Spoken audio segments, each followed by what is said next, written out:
That edition of the Buddy Martin Show. I am Buddy Martin. Glad to be with you tonight. Outstanding lineup of guests. I'm just trying to decide how to approach this 2024 football season. Very exciting. Many things ahead. Some of them that will surprise us. But are you going to anticipate it with every moment? Or are you going to just sit back and chill and wait for it to come to you? Well, I can make a case for the latter, and I'll do that tonight. Come join us and listen to what our guests have to say. Be joined shortly by Graham Hall, then Rob Browne and Loren Meadows, all coming to you tonight from the Buddy Martin Show.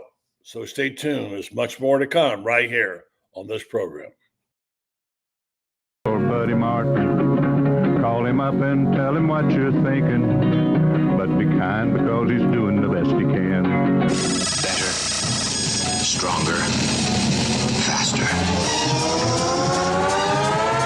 Mama says that alligators are ornery because they got all them teeth but no toothbrush. Hey, what if the voice calls while you're gone? Take a message. Bye. You ready, champ? I'm ready for this my whole life. I'm incapable of small talk. But that's why you love me, right? Kind of intimidating to be in the presence of so many great athletes.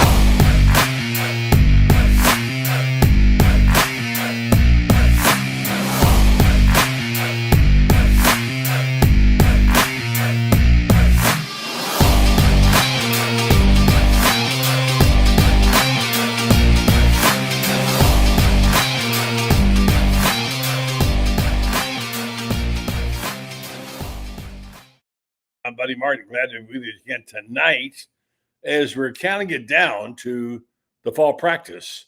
And, of course, the season that we all anticipate greatly with the expanded formats, the chance for new teams to get in, and an improved Florida team, although many say they may be improved, but they aren't necessarily going to get there because of their schedule. Well, we'll see what our experts have to say tonight. We'll find out more about that. Many changes.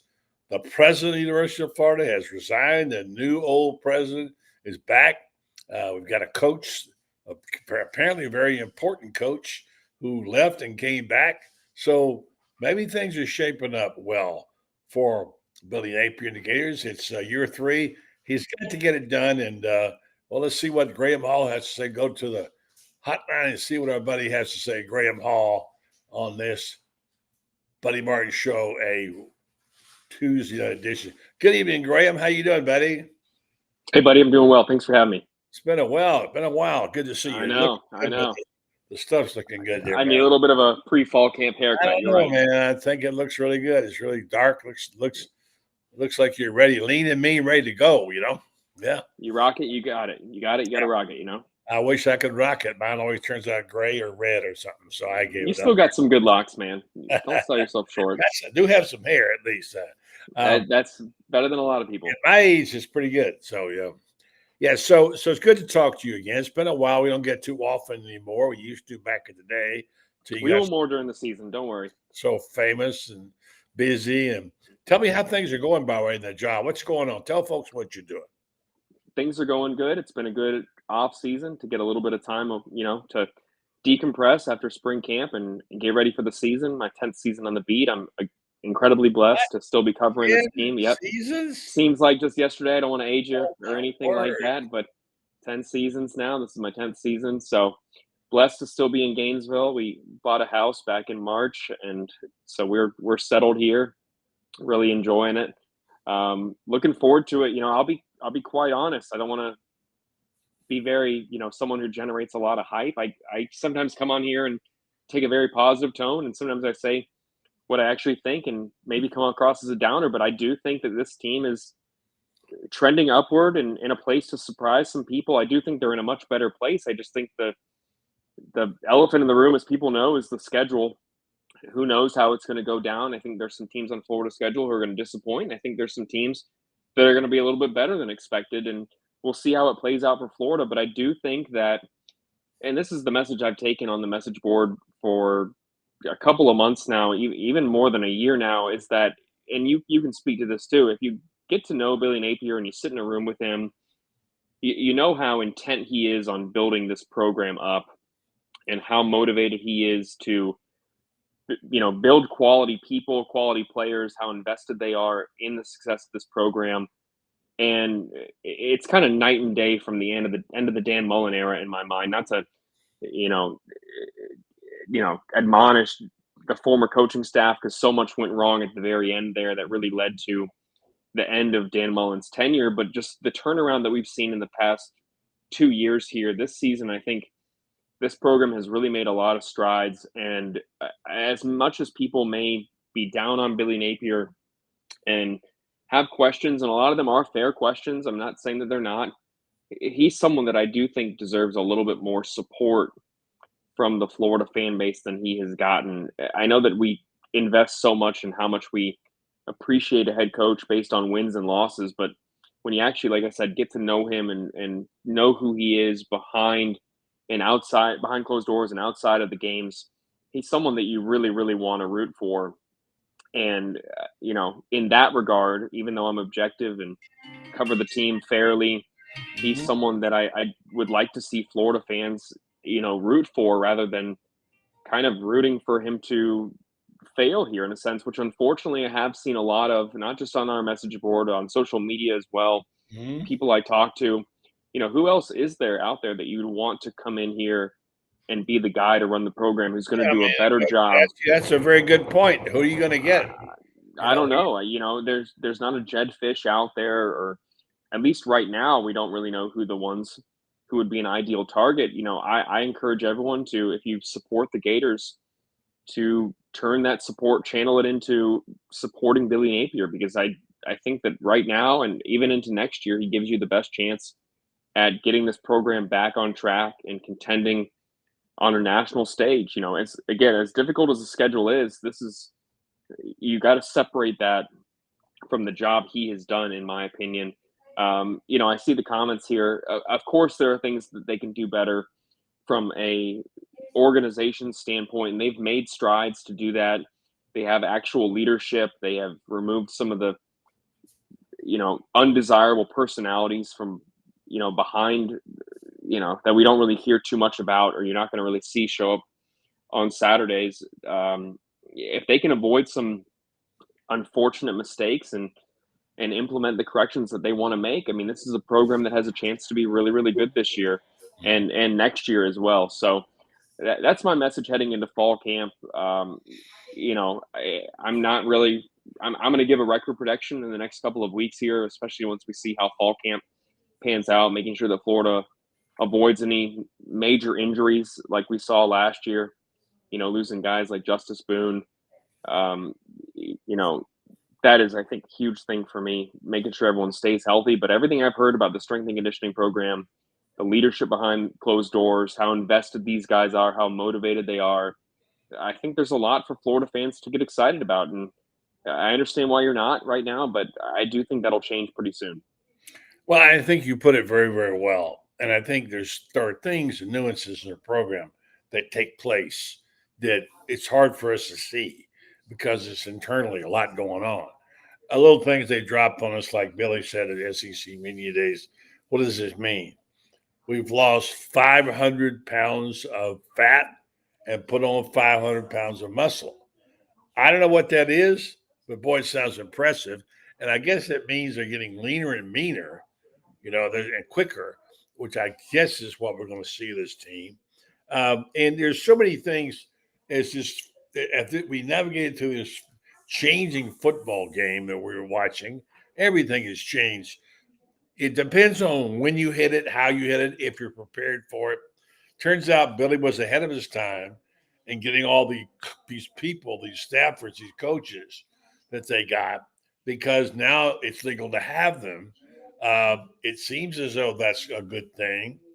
And just recently he got a coach back he thought he lost to Texas A&M, who was very key in recruiting. Talk about him.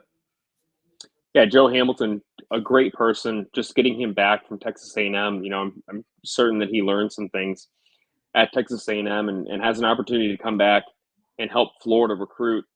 Florida lost Chase Clark as well, who was involved in recruiting a lot of guys out of the Alabama area, a guy who had worked at UAB, had a native of Birmingham, Alabama, and then you bring in you bring back Joe Hamilton. I think it's a necessary move. Chase had given Florida plenty of time to identify who they want to bring back here, and everything you'd heard about Joe, how instrumental he was in landing guys like Aiden Mizell, DJ Lagway, obviously, his ties to the state of Texas, how much talent there is there. It just made a lot of sense. Someone who was able to come in here in late July and hit the ground running, getting him back here, I think was a very, very wise move for Florida to make from a continuity standpoint and from a relationship building standpoint for this coaching staff. Now, with all that said, I know that I see a lot on the message board and I see a lot on social media about where Florida stands from a recruiting ranking perspective. How much If they're going to, you put into that? So, I mean, I understand it has some bearing, but I mean, who's rating these players? They're mere mortals. I don't think the evidence is empirical that they obviously miss on guys, but it seems as though at the same time, obviously with Browne committing now, this whole 2025 class is starting to really take shape. We are given, and I don't go too much by that as I do team building, which of course is a transfer portal, development and coaching, and improvement in the program. So I don't know. Yeah, there's so much we don't know. That's what I'm trying to say. There's so much we don't know. I think Billy seems to have a pretty good grasp on it. And like you said, you root for a guy like that who's obviously a good person, obviously been around, obviously wants to do well. The big question is, will they be tolerant enough for him to go 6-6 this year? yeah, I think that you kind of hit the nail on the head here. A lot of the targets that Florida is going after, they have offers from Alabama, Georgia, Miami, Florida State, programs who have finished a little bit higher in the national rankings the past couple of years than Florida. And those players are either going to commit to those programs early and make sure that they have a spot for the upcoming season, knowing that there's probably going to be less and less spots for these teams who are looking to rebuild year after year with the transfer portal, and they want to try and buy in early before the season happens. Or they're going to commit to Florida and believe in what they're building. And, guys like Brownw, who the legacy pitch wasn't huge for him until really late down the stretch here. But he believes in what Florida's building. Obviously they're going to need to show it on the field this upcoming season. But I do think that this is going to be a Florida class that is maybe a little bit smaller than ones we've seen in recent years. And, they've missed out on some guys. I'm not going to tell you that they haven't whatsoever, but I do think that most of the guys they've gone after are players you'd want in this class. They've extended, I think, a few less offers than they have in the past couple of years. And they're going to be able to, if everything goes according to plan for them, if they finish the way that they think they will, they'll be able to be selective with some of these players down the stretch here. I think most of the concern for fans following recruiting is that, Florida has 10 commitments right now. And you look at all the teams above them, there's only one team ranked above them in 247 Sports' rankings that has more commits than that. You would think that when you look at star ranking, you look at the guys that they've landed, they have quality guys in this class. I think I like a lot of the players in this class. I like to think all of the players in this class. I think that you can make an argument for all of them being valuable additions, but you look at the teams above them, they've made more impactful additions right now. We're going to have to see how the season shakes out for all these teams ahead of them. Decommitments are going to happen, maybe less decommitments than we had 5 years ago due to NIL. But I think that Florida, if they finish the way that they want, they're going to have second chances with a lot of these guys. They have a lot of players that, Nashawn Montgomery, Ty is going to make a decision here in a couple of weeks. I was going to ask you about it. I saw his name today. Obviously, he's a 4-star wide receiver. And you're talking about guys now. Billy's starting to get some really good. And Gonzalez is starting to also get some really good wide receivers, I think. Yeah, I mean, I think that, Josh Moore that they landed a while back, I think he's better than recruiting sites rank him. That's kind of tough for me to sometimes say working at a recruiting site, but I do think there's some things involved in ranking players that is more than just how they actually look. It's how many camps are they going to? Are they participating in 7v7? If they're not doing those things, if they're not camping a lot, they're not going to have a chance to really move up the rankings. And so, but you look at the film, what they put on film, you look at the their size, their speed. Billy loves to talk about their character and their length as well, and those are intangibles that he has a better idea of than we do, of course. But you look at the guy's film; it kind of surprises me that he's not a high 4-star in my opinion. Mayshawn Montgomery is someone that I do think Florida. I'm not going to come out here and say that Florida is necessarily the leader, but I do think that they are one of his top schools, and I think they're in a really, really good position to land a commitment from him next month. I think that if they can get him in this class, land a few more guys, you're going to see this class continue to rise in the rankings and maybe some of those concerns be a little bit alleviated. But either way, for Florida to continue trending upward, they're going to need to reserve spots for the transfer portal in the future, which means that they're going to be, I think, a little bit more selective. The guys who didn't buy in early before the season got here, there may not be a space for them by the time late November, December arrives. You got to remember that this is a little bit of a different year here where the signing window is going to be before the transfer portal opens here. It's going to be in the first week of December, right after the season ends. And then you're going to be, you're going to have 4 or 5 days off. Then you turn your attention to the transfer portal. So, there's going to be, I think, a little bit more of a roster balancing that coaching staffs are going to be able to pull off here, where they're going to be able to know how many guys they signed, how many they're going to go after in the first week of February, and how many they're going to go after in the transfer portal. So this is something that like I said, if everything goes according to plan for Florida, they're going to land a lot of their top targets here in the next couple of months, and they're going to be in it for more transfers than they were in this past year. Well, Graham Hall, who's been doing this for 10 years, my gosh, long time. Always love having you on because you're so comprehensive in what you say, and you take in a more of a, I won't say global look, but you are not as myopic as many of us are about this whole thing. And I promise I wouldn't keep you too long. I'll just get this in real quick, that there's things that happen sometimes that you don't even anticipate. And there will be many of these things happening this year. I have no doubt. Because of 16 teams now, stuff's going to happen. We had no way we didn't know some of these players, those names we don't even know yet, could be stars in the SEC because of the talent level. And we're seeing things like all of a sudden, Florida's president now has resigned. And Kent Fox is coming back, just named today, interim president of Florida. I don't know what that means. I just know all the things I know about football. I've been taught that the president, the athletic director, and coach have to be aligned. There were some people who thought, I don't know this, I'm just guessing what people say, that maybe SAS was more aligned with the athletic program. I'm not sure. So do you think that will have any bearing whatsoever on the program? Do you see any changes in what Fox might do? Or will you go back to some of the things that he did that were not popular with some Gator fans? That's a good question. I really don't have a great answer for you. I think a little bit of it is overblown when we talk about the president's role with the athletic department, right? Because it really is a separate entity. I think, if anything, the interesting thing to me is that Scott Strickland and Kent Fox have a longer established relationship than Scott Strickland and Ben Sass had. And what that could mean in terms of the value of Scott Strickland's opinion could be the intangible aspect of it here. Scott Strickland is firmly in Billy Napier's corner.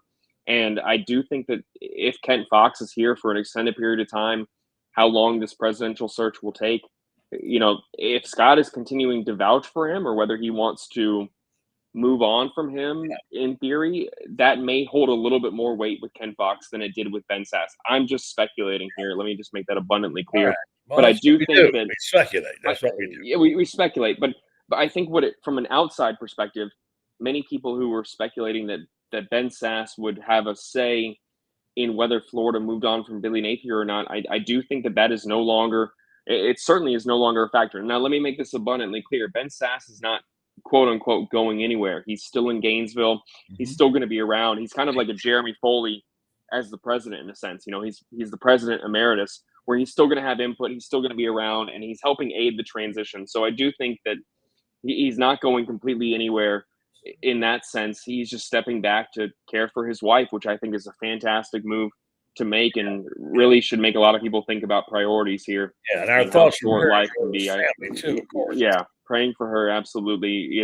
I'm glad that he's making the right move. Absolutely. I speculate. I've talked about this before about coaches and administrators who spend hours grinding in a job and for what sometimes when your family isn't seeing you very much. So Exactly. spend the time with your loved ones while you can. Absolutely. Especially if you think that time could be approaching an end in a sense, whenever that may be, hopefully not. So praying for her absolutely. And I think that it's a great choice. I hate to even bring football.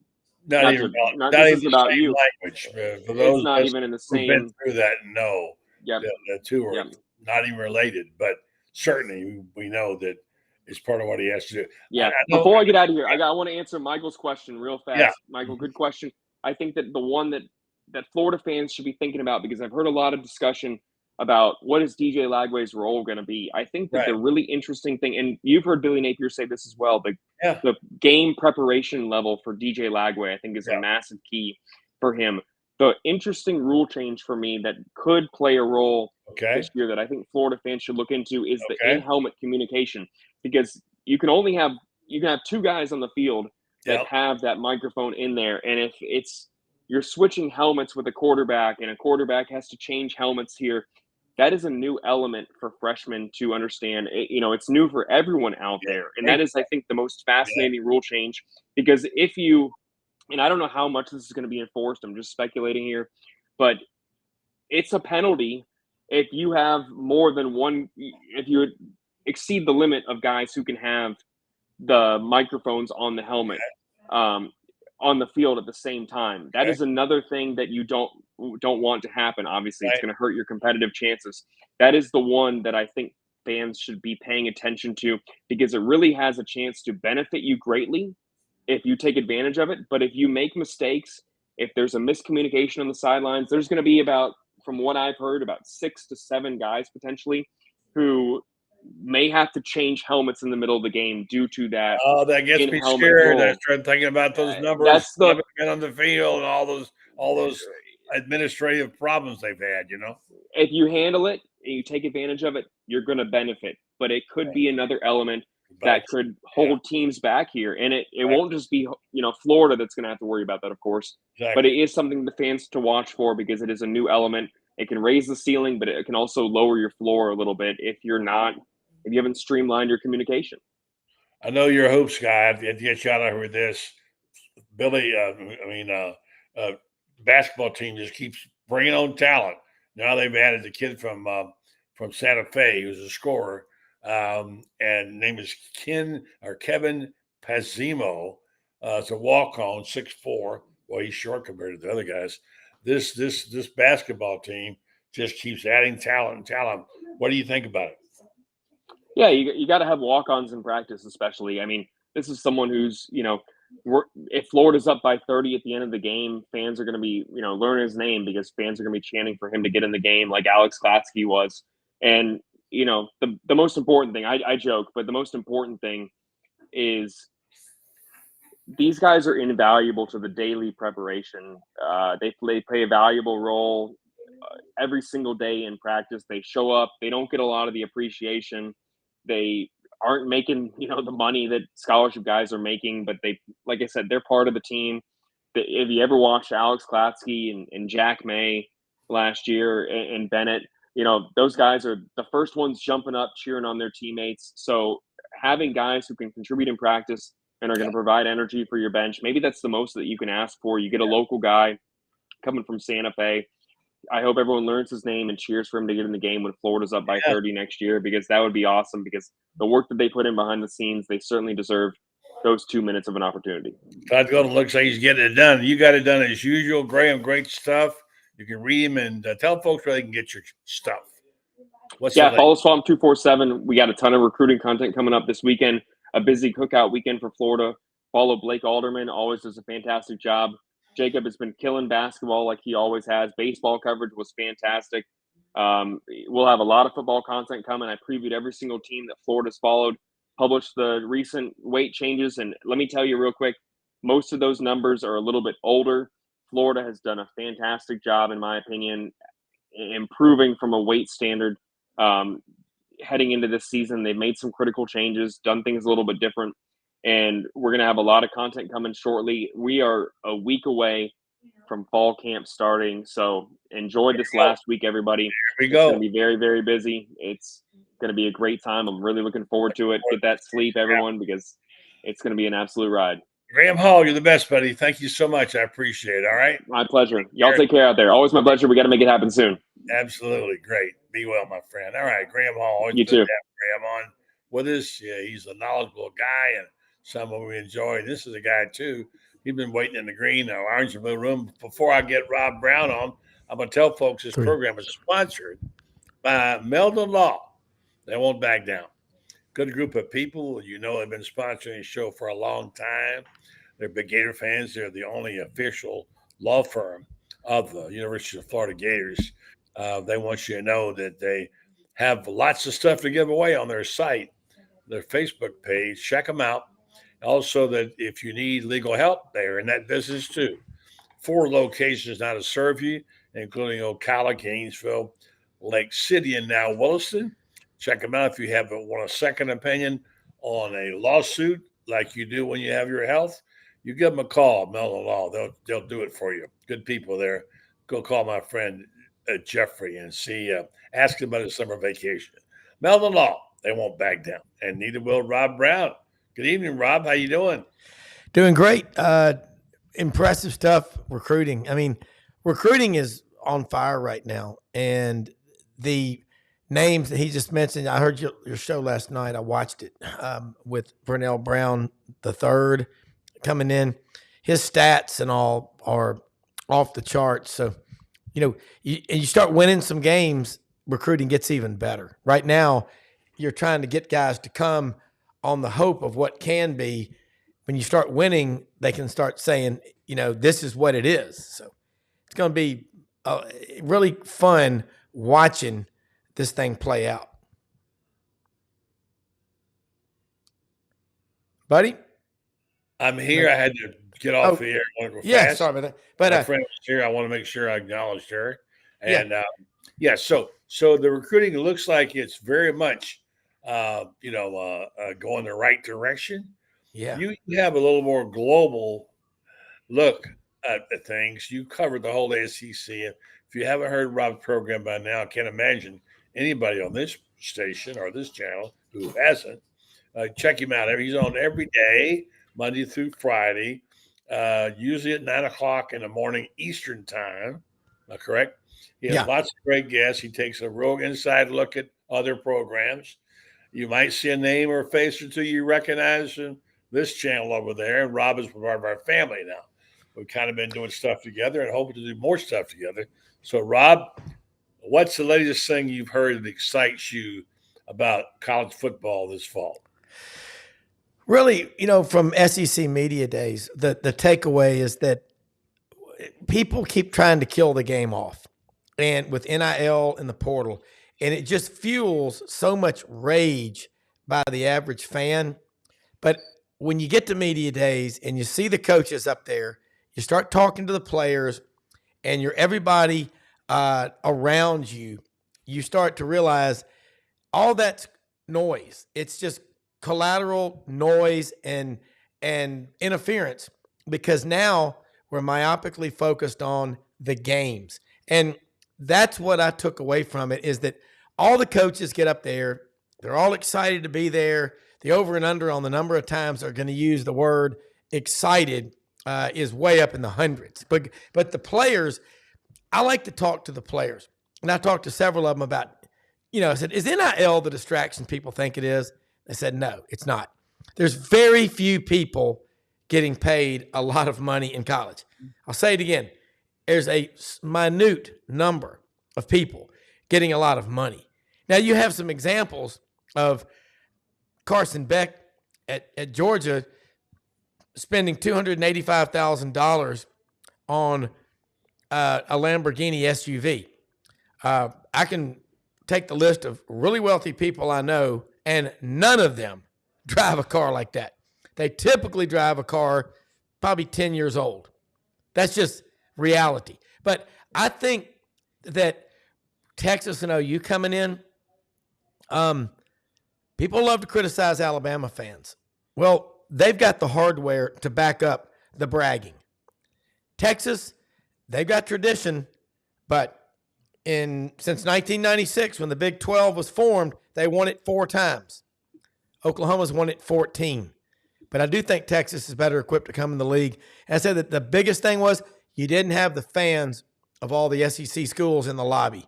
I did meet Nacho Alabama in his serape with the big sledgehammer, which was a block of cheese that said rat poison on it. I met Dan Bond out there. And Brendan and I were running around like, you know. You guys did a great job there. Really, it was fun, buddy. Yeah. It wasn't work. It was. Well, it's a passion. it is work. And it's because you enjoy it. I mean, it's not work, but it is. Yeah, okay. And by the way, on the NIL matters, this report came across today. Shane Matthews brought it up to me this morning. I had not heard it on his show, where I do his show every Tuesday morning on Pot Up with Matthews. And apparently, this particular KFOR in Oklahoma City did a deep dive on NIL money and On3's NIL deal tracker. Okay. The group Just Gamblers compiled this list. You know the team that's got the most NIL deals right now? The team that has the most? Most NIL, yeah. Mm-hmm. Tennessee or Oklahoma? Florida. According to them, they said Florida has 498 NIL deals since March 2024. Wait, 490? 498. Now, look, it doesn't say how much they are. Some of them could be for $500. I don't know. But according to what they said here, Florida has the most NIL deals, 498. Now, Freddie Weeby, of course, who runs Spurs Grand Grill and is the, I guess, the official revenue officer for Florida Victorious, the arm, which is the arm of the organization that raises money, is on that and big time and got a special thing running right now about raising money to buy vegetables for the people who were in need, and that's been talked about on this show. But here's the deal: I was really surprised that Florida has 498 NIL deals. Now, how much is that? I bet it's probably not the most money, but it is an awful lot. That surprises me. Did it surprise you? No. Florida's got over 500,000 living alumni. And Florida's always been a big school, but they've also, Jeremy Foley was about as tight as Mr. Krabs on SpongeBob SquarePants. You know, he didn't like to spend a lot of money. And that goes through cycles, you know, but Florida should be one of those top NIL programs. Again, we don't know the dollar-wise amount, but I do know that there are some big boosters of different schools that won't even touch NIL, but I'm not surprised. I mean, Freddie Weeby's involved. Don't know Freddie, know a lot about him, you know, but is there quality in all that quantity? Hell, I don't know. Mm-hmm. Yeah. So a couple other notes for Florida Gator fans tonight that are not necessarily related to our conversation, but the great Jack Caglione, who of course was picked number 5 overall, should have been higher, should have been one of the Golden Spikes finalists, picked by Kansas City. The Kansas City announced tonight they may come to terms with their first round pick with Cags, and he will be introduced tomorrow in Kansas City. He's going to play with a guy named Bobby Witt, who's a terrific player, by the way. And I bring him up because something unusual happened last night. Bobby Witt needed one single to hit for the cycle. You know what that means, of course. Home run, triple, double, and single, which is a rarity. It was the most rare for the Kansas City Royals, who haven't had one since like 1990 or something. Wow. The longest time. He comes to bat against the Diamondbacks, one of their rivals, and gets plunked in the back. Never gets a chance to go for the cycle. Not a bunch of happy campers. In fact, the little tiff broke out and the Arizona manager got thrown out, whatever. I'm saying to myself, if you want to just keep the guy from getting the hit for the cycle, which I hate to think they would do that, but they probably did, then just put him on base. You can do it now. You don't have to even pitch the guy. Give him a free pass. But he plunked him in the back and did not go well. So anyway, Jack Caglione is now going to be signed and will be introduced at Kauffman Stadium tomorrow. So that's a good deal. A big news around here was the return of Joe Hamilton, the super scout. He's head of Florida Scouting, who left and uh, went to coach with Texas A&M, and after 2 months has come back. They're talking about it in glowing terms.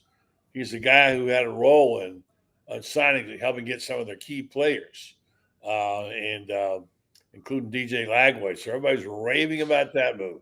So there's a couple of items there going on. And while you're talking, I'll go get a couple of our chats as we wait for Loren Meadows to join us, comments, and put them up tonight. So things are happening. Michael Burton says, great for CAGs. Yeah. All right. So I think I thought about this today, and maybe you want to weigh in on this. We're getting it down to the. I mean, we only got about a week or 10 days till practice starts around here, and it's going to get real busy and frantic. And I've decided, see if you agree with this. As exciting as this season may be, I think maybe we need to wait and let the season come to us. It's a long season, a lot going to happen yet. But as I'm thinking about it, I go, well, I get all nervous. So my approach, I thought today, I'm going to be a little bit more methodical about, and we'll see how things go. I think it's going to be a tremendously exciting year. I think there's so much anticipation because you got Oklahoma and Texas coming in the league. They're the new kids in the lunchroom, and everybody's going to be looking at them. But when Texas and OU come over to the table, I don't think a lot of people want them to sit at their table. I'm really excited. I talked to Tyler McComas, KREF Radio out in Oak City, Norman. We're going to have him on the show. Hell, Friday we're going to have Chris Plank, the sideline reporter for the Boomer Sooner Football Radio Network, joining with us. And listen, I just get the impression that Oklahoma. They're a lot like Alabama. They're Texas. You go back in the last 54 years. The state of Texas, with 30 million people we know of, 14 Division I schools now. They've produced one national championship from that state. Florida, the state of Florida, from 1983 through 2013.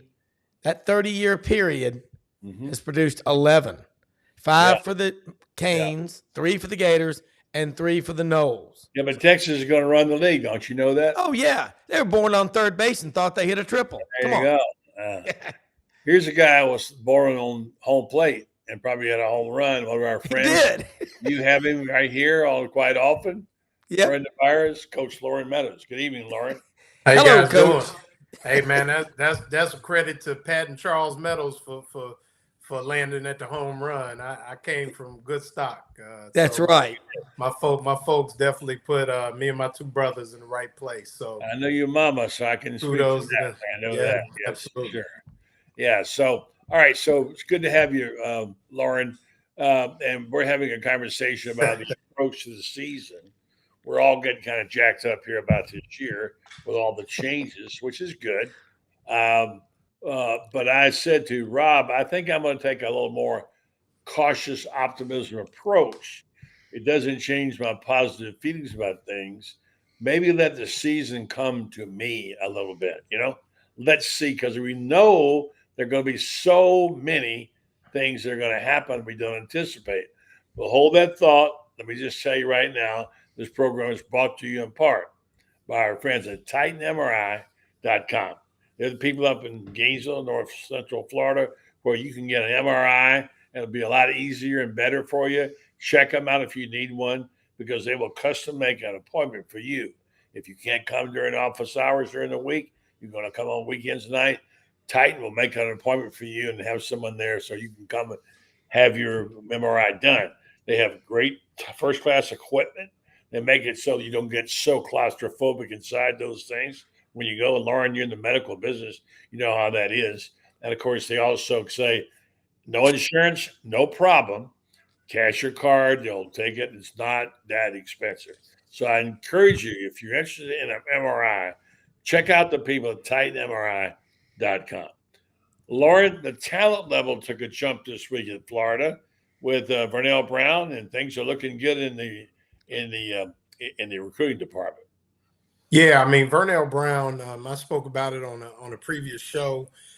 You know, this is a sign of the times where now Florida needs to continue to get some of these legacy athletes. You know, they struck it big with Miles Graham, who I think is a star in the making, son of Ernest Graham, and then Brownw, obviously son of Brownw Jr.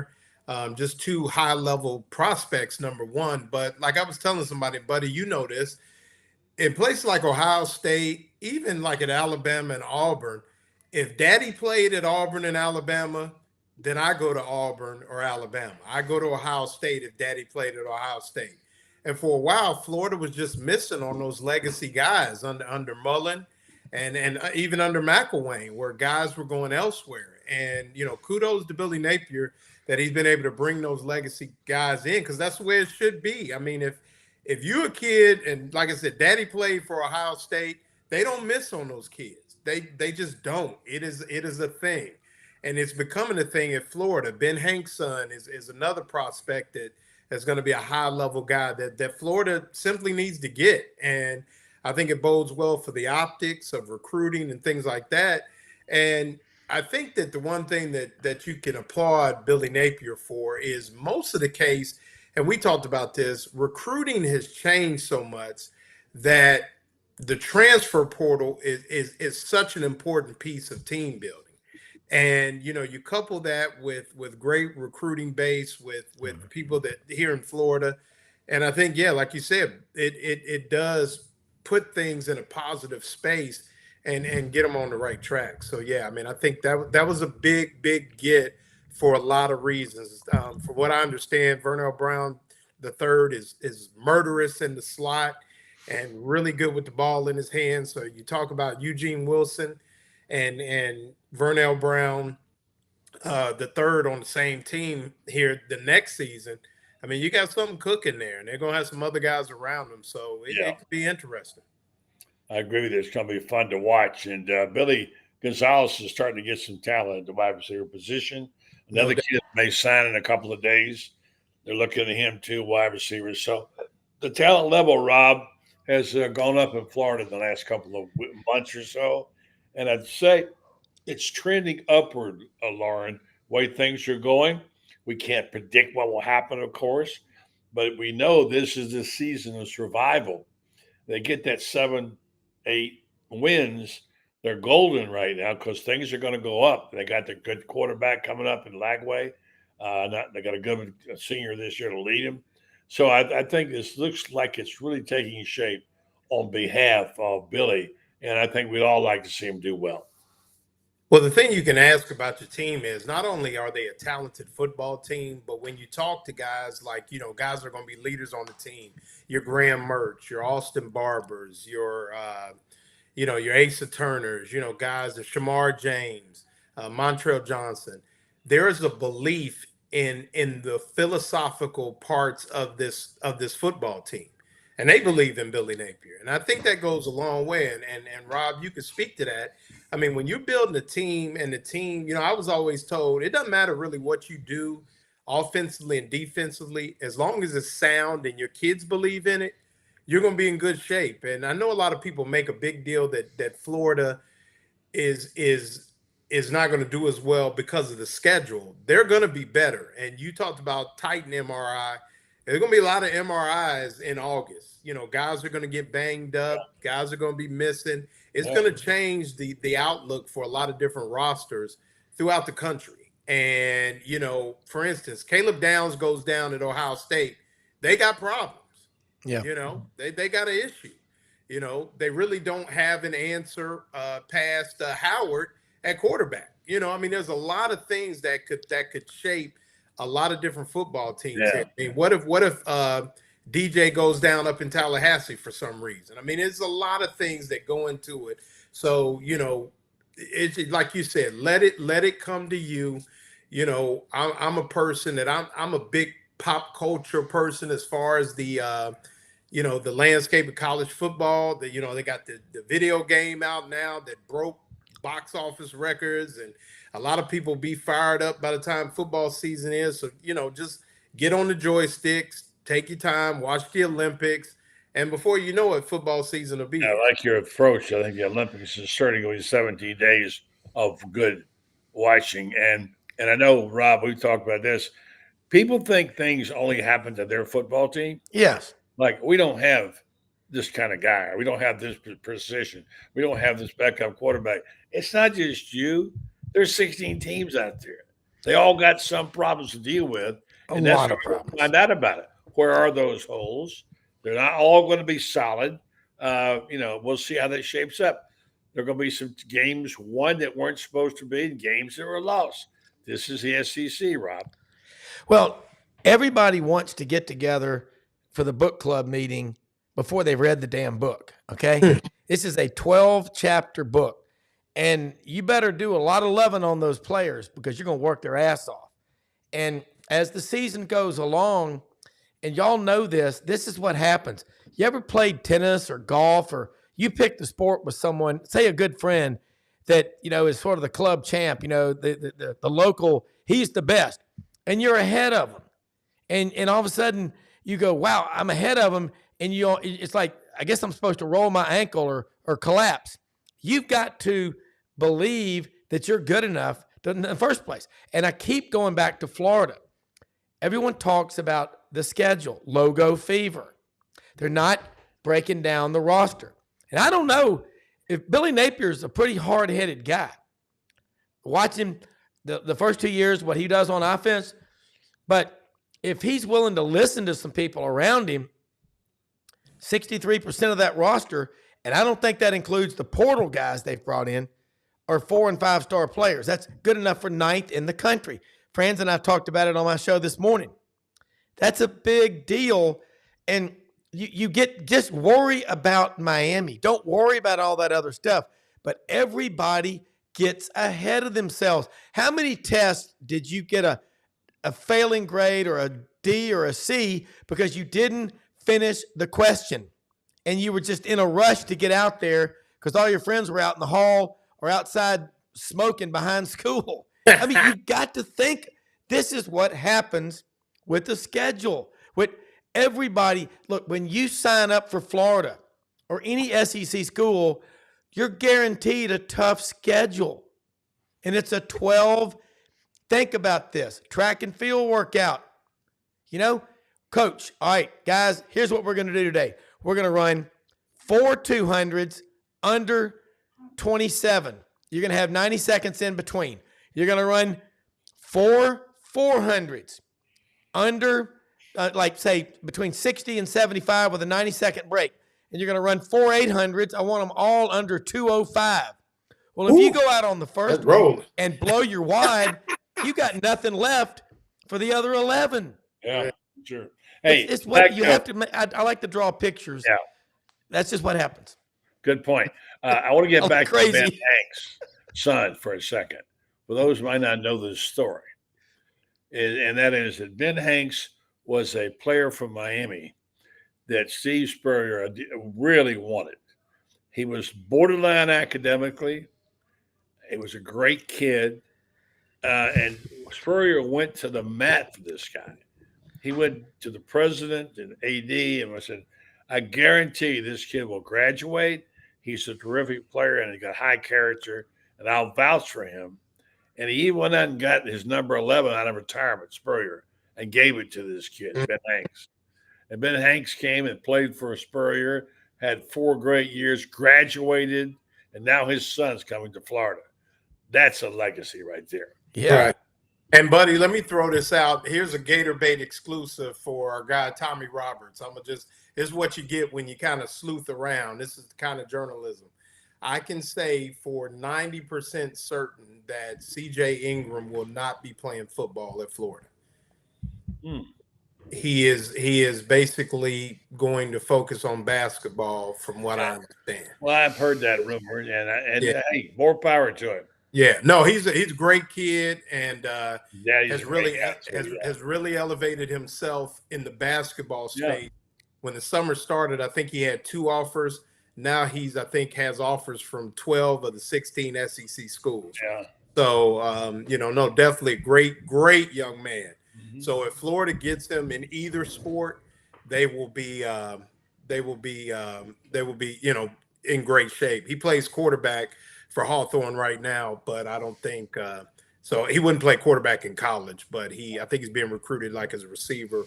But I think basketball, he's grown a little bit. He's about 6'6" now, so I think he's going to focus on Yeah. hoop. We like to keep it positive around here, but there's some people who like to be not just critical, but negative about everything they say. Why? Because they want attention. Like this guy. He comes on every night and finds a way to trash some part of the program. So there you go. You got your low bottom. You hit the low bottom. You got your little goodie in there. You've been screaming for attention. And there it is. Every night he whines, complains, and just rips. Hey, nobody's harder on Billy than me, but I don't see it. But this is the difference of I don't being. see it. No. I'm saying I don't you're see not on a 13. mission to making you look bad. Right. No. I don't So see we get 13. it low bottom. You are low bottom. Yeah. You made it. You're in the Hall of Fame as a low bottom. Okay. There you go. I don't see 13. I don't. But they're Big 12. By the way, there are 16 teams. So, but no, I think the good stories, the legacy stories, we started talking about that earlier, are really good. Like the Ben Hanks story, now the Vernell Brown story, and the Garnish Graham story are all feel good stories, especially when they come through. Which these are the kind of players and kind of kids they are, is that they live up to. And did you hear Vernell's dad say, I gave him his name and I can take it back? I don't know. That's granddaddy's name too. So exactly. It'll be interesting to see. They're about 3. So here we go. So we're going to count it down, and I've taken my pledge. I'll just sit back, let the season come to us, enjoy it, whatever it might be. I mean, there are going to be some disappointments. There may be an upset or two in there. I tend to feel more positive about this year because here's the thing, guys. You all have competed. Opportunity exists. When you are the underdog, you always have that chance to knock somebody off and get something, get really good attention for that. And I think if you go back and talk to Coach Spurrier, when he was at Duke, the reason he won and got the job at Florida was the game he won against Clemson. Mm-hmm. A night when they had no chance against Clemson, when these kids at South Carolina played out of their gourd and did the backups even. So, Rob, you keep losing your power. That's okay. You look good. No, the light keeps going out. I'm like, the thing's been charged all day. Yeah, I know about that. I don't know what's going on. No problem. We're about to wrap it up here. Got a couple of minutes. What position does C.J. Ingram play in football? Plays quarterback. Quarterback. He was the quarterback for Hawthorne. I'm just repeating the question. Two-time state champs at Hawthorne, and right. Like I said, I don't know. I know that I do know. I know that for a fact that basketball is where he's leaning. I've heard that from other people, and I trust your sources. Right, so, I don't know what that means for his future at Hawthorne or anything like that, but I do know that he has grown a little bit. His basketball game is starting to expand, and like I said, he started the summer with maybe 1 or 2 hoops offers, and now I think he has about 14 or so of the 16 SEC schools. I think like maybe Kentucky and Vanderbilt may be the only ones that are. Let me just warn you about random acts that happen sometimes. There's no way of knowing some things will happen. And this may have no bearing on anything. But the mere fact that Florida's president, Ben Sass, has now resigned and the former president is coming back, Kent Fox, named interim president today. How much of a bearing, if any, will that have? I don't know. But, I've always been told that what you have to be a winner consistently is alignment, where the president, the AD, the coach are all in line. I can't tell you how that works out, but Billy does have a previous relationship, and so does Scott Strickland, have a previous relationship. So maybe that'll work out. But he is just the interim president, and they're going to do a national search. So, but things do change, right? Yeah, I mean, absolutely. you better hope that president. Well, some schools, the boosters tell the president what to do. Yeah. That's just the way it goes. And there's some in the SEC like that. Well, Fox is not that kind of guy. Yeah. He's got his own mind. He's done some things. Some of us are not happy. And among them are he killed the Gator bait cheer, which did not make us very happy about that. No. And the reason because it was based on nonsense. Yeah. Anyway, but there's things like that. We get in politics, what happened. I'm hopeful he's only going to be an interim. He's not going to be the president. So there you go. So, all right. You just want to have all your boosters, your trustees, your board of regents, whatever it is, everybody on the same page. Yeah. When you're united, when everybody's pulling in the same direction, man, it's great. And nothing pulls people together like winning. But I mean, again, Billy Napier, there's a lot of coaches on trial. And basically every coach in the SEC is one or two bad losses away from the fan base going crazy. And we just got to let it play out. I like what you're saying, buddy. We got the Olympics coming up. I'm looking at this. This is going to be, I love the Olympics. How many SEC athletes? 267 in the Olympics? 34 of them from Florida, not counting the coaches. I think it's, what's that, Loren, about 41 or something, all count the coaches? Oh, yeah, 34 former president athletes, and then, the 7 or 8 coaches, yeah. Yeah. It's really good ones. It's the one that I'm going to look forward to watch run and play. Yeah. It's a joy. Starts Friday night, correct? Yeah, Friday night they open the ceremonies and then but I think there's some events, some little Olympic sports during the day, then the opening ceremonies at night, which are going to be cool. They're going to have the barges going down the Seine River and things like that, so it's going to be cool. I guess also that LeBron's carrying the flag. Yeah, 5-time Olympian. Arguably one of the top 5 players ever, was voted by the team to carry the flag. So, that you got to love when, the best honor I always say is from your peers. So the fact that, athletes from all different sports, feel that way about him is I think is good on his part, So Sorry, I know you follow track and field pretty close. Give us the gold medal possible winners for Florida would be involved. Do we have any? Anna Hall and the heptathlon. Love Anna Hall. Love it. Yeah, star in the making. Saw her Friday or Thursday. Great young lady. And then obviously the man of the hour, Grant Holloway, who right now is by far my favorite professional athlete. Smooth athlete. Smooth. Just a great dude, man. So humble. So, just goes out of his way to speak to everybody, just a down-to-earth dude.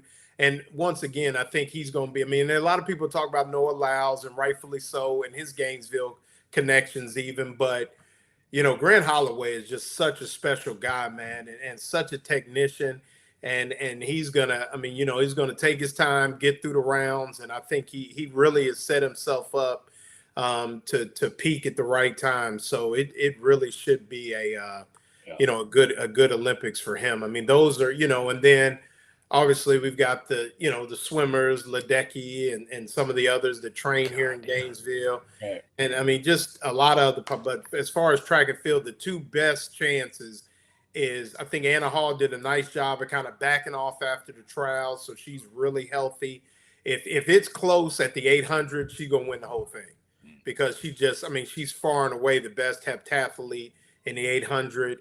And then, like I said, Grant Holloway, he really just has to master hurdle 10. If he can master hurdle 10, and that's kind of always been his hiccup when he's got beat, if he can master the 10th hurdle, because he's going to be out front at the beginning. So he just got to master 10 and keep him up off him, and he'll win the gold. And then to answer, we had a question about the Boozer twins. Yeah. From what I understand, that Florida is definitely in play for the Boozer twins. Only thing is they probably gonna be one and done. So if they, We have for Tell a us, year, but tell us who they are. they're I think one is the number one player, and then the others maybe in the 20s. So two really good basketball players. I can't keep up. Yeah, sure.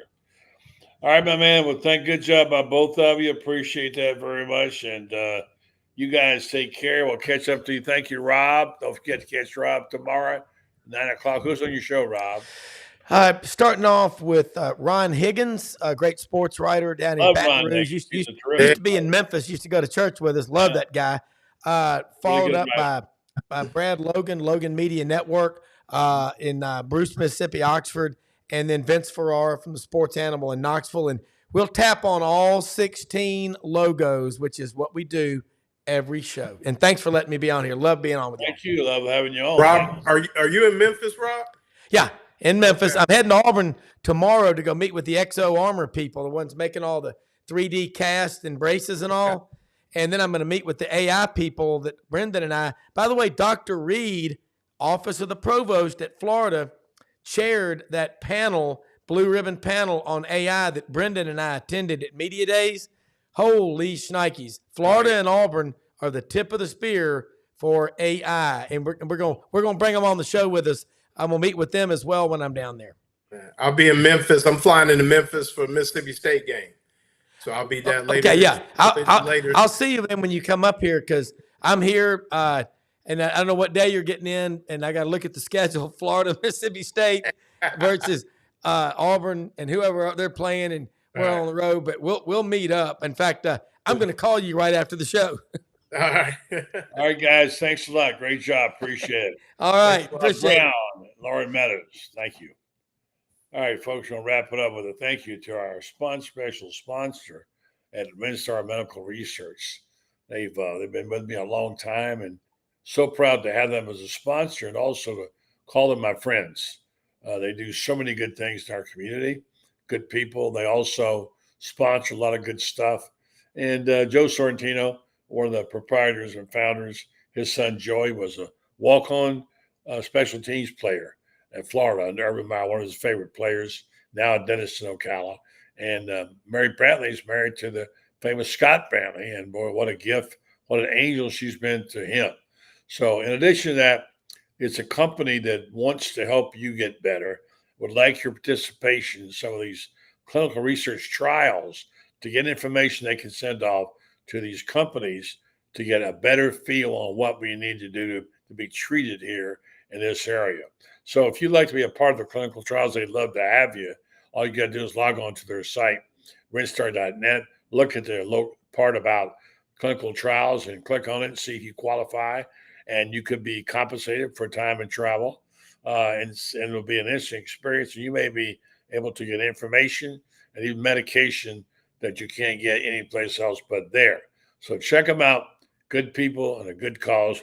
WinStar Medical Research, seeking tomorrow's answers for the health questions of today. Thanks to Graham Hall, thanks to Rob Brown, and thanks to Loren Meadows for the show tonight. Good job by everybody there. Good to be with you tonight. And we're back tomorrow night. We think we'll have, I believe Alec Pete Wilbur had a interview with Steve Spurrier, which he said some interesting things. But check that out with Alec tomorrow night right here at the program. Have a good night, folks. Thank you.